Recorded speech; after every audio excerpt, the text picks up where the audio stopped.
Hi hello എല്ലാവർക്കും Angel ക്രിയേഷനിലേക്ക് സ്വാഗതം. നമ്മളിന്നിവിടെ തയ്യാറാക്കാൻ പോകുന്നത് ബീട്രൂട്ട് പാസ്തയാണ്. വളരെ ടേസ്റ്റിയിലും വളരെ ഹെൽത്തിയിലും തന്നെ തയ്യാറാക്കിയെടുക്കാൻ പറ്റുന്നൊരു പാസ്ത നമുക്ക് എങ്ങനെ ചെയ്യുന്നതെന്ന് നോക്കിയാലോ. ഒരു പാത്രം അടുപ്പത്ത് വയ്ക്കുക. പാത്രം ചൂടാകുമ്പോൾ അതിലേക്ക് 2 കപ്പ് വെള്ളം ഒഴിച്ചു കൊടുത്തതിന് ശേഷം അതിലേക്ക് അരിഞ്ഞു വെച്ചേക്കുന്ന ബീട്രൂട്ട്, 3 അല്ലി വെളുത്തുള്ളി ചെറുതായി അരിഞ്ഞത്, ഒരു ചെറിയ സവാള ചെറുതായി അരിഞ്ഞത് എന്നിവ ചേർത്ത് നന്നായിട്ട് ഇളക്കി യോജിപ്പിച്ച് അടച്ചു വെച്ച് ഒന്ന് വേവിച്ചെടുക്കാം. അങ്ങനെ നമ്മൾ നല്ലതുപോലെ അടച്ചു വെച്ച് വേവിച്ചെടുക്കുന്നുണ്ട്. അങ്ങനെ നമ്മുടെ ബീട്രൂട്ട് നല്ലതുപോലെ തിളച്ച് വെന്തിട്ടുണ്ട്. ഇനി നമുക്ക് ഇതൊന്ന് ഊറ്റിയെടുത്ത് മാറ്റണം. അങ്ങനെ നമ്മൾ ബീട്രൂട്ട് ഒന്ന് ഊറ്റിയെടുത്ത് മാറ്റുന്നുണ്ട്. നമ്മളത് ഒരു മിക്സിയുടെ ജാറിലേക്കാണ് ആക്കിയെടുക്കുന്നത്. കാരണം നമുക്കിനി ഇത് അരച്ചെടുക്കേണ്ട ആവശ്യമുണ്ട്. അതുകൊണ്ടാണ് നമ്മൾ മിക്സിയുടെ ജാറിലേക്ക് ഇട്ട് കൊടുക്കുന്നത്.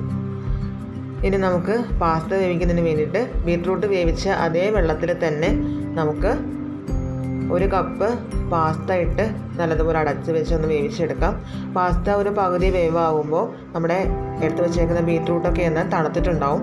ആ സമയത്ത് നമുക്ക് പാസ്തയിൽ നിന്നും ഒരല്പം വെള്ളം എടുത്ത് ബീട്രൂട്ടിലേക്ക് ഒഴിച്ചു കൊടുത്തതിന് ശേഷം ബീട്രൂട്ട് നന്നായിട്ടൊന്ന് അരച്ചെടുക്കാം.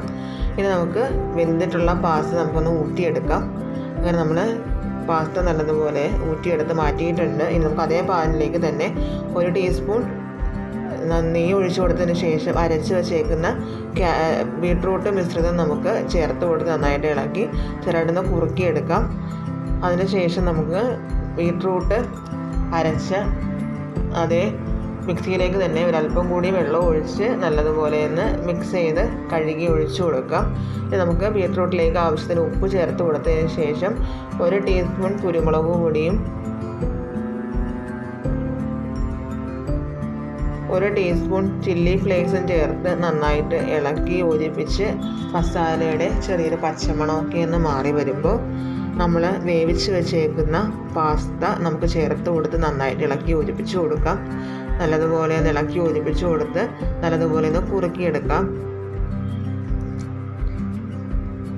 അങ്ങനെ നമ്മുടെ പാസ്ത ഇവിടെ തയ്യാറായിട്ടുണ്ട്. വളരെ എളുപ്പത്തിൽ തയ്യാറാക്കിയെടുക്കാൻ പറ്റുന്നൊരു പാസ്തയാണ്. എല്ലാവരും ട്രൈ ചെയ്തുകൊണ്ട് നോക്കുക.